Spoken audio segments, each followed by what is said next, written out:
Crush the rebel resistance! It's the summer of 1775 and the colonists in America are fed up with higher taxes, no representation, and pledging loyalty to a king an ocean away.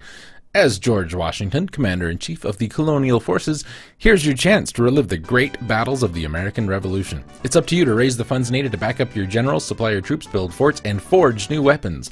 On the tactical side, the decision is yours on how to inflict the most damage to your British counterparts, Thomas Gage and his army of redcoats. Consult your advisor on plans to either launch outright attacks on the battlefield or damaging guerrilla ambushes. You can also take control of the seas with your fleet or dispatch fireboats to wreak havoc on the British Navy. The smell of revolution is in the air. Are you ready to lead the fight for freedom? Lead British or Revolutionary divisions into battle. Choose George Washington or Thomas Gage as Commander-in-Chief. Use your fleets to gain control of the seas. Experience historical events as they happen. This is Liberty or Death from Koei from 1994. I think it's part of that historical simulation series. I don't know, I wouldn't be. It is a historical simulation, in fact. Also available for DOS and the Genesis. Plays a lot like the other Koei games we've looked at that follow the same kind of pattern. Of course, the big difference, we're now taking place in the time of the American Revolution, instead of ancient China or feudal Japan or airports or whatever else we did in these Koei games. I don't remember.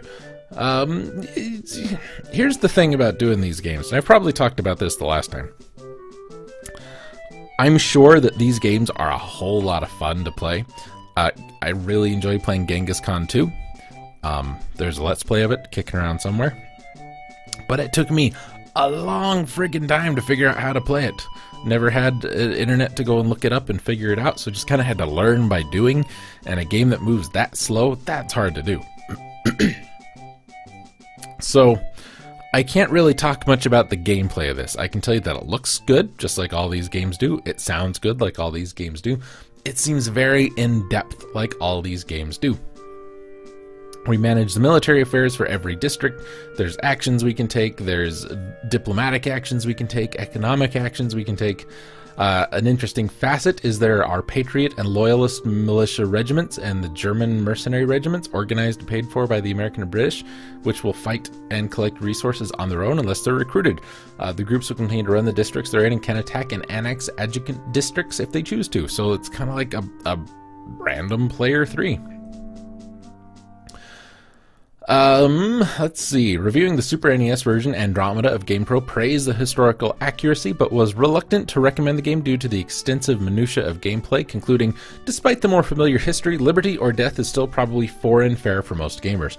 The huge amount of detail makes these absorbing simulations an acquired taste. I can totally agree with that. EGM's team of 5 gave it a modest 6.6 out of 10, but the review by Mike Weigland, who gave it a 7, or Weigland, I don't know, thoroughly laudatory, commenting that Koei is becoming the master of historical strategy games.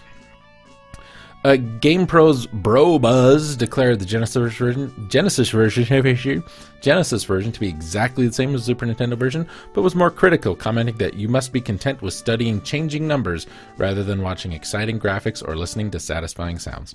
That's also true. This is not a game that you want to sit down and play if you want to get pumped. It's not like Super Metroid or Contra or Gradius or any of those. This is just like, this is what we did before Stardew Valley and Harvest Moon.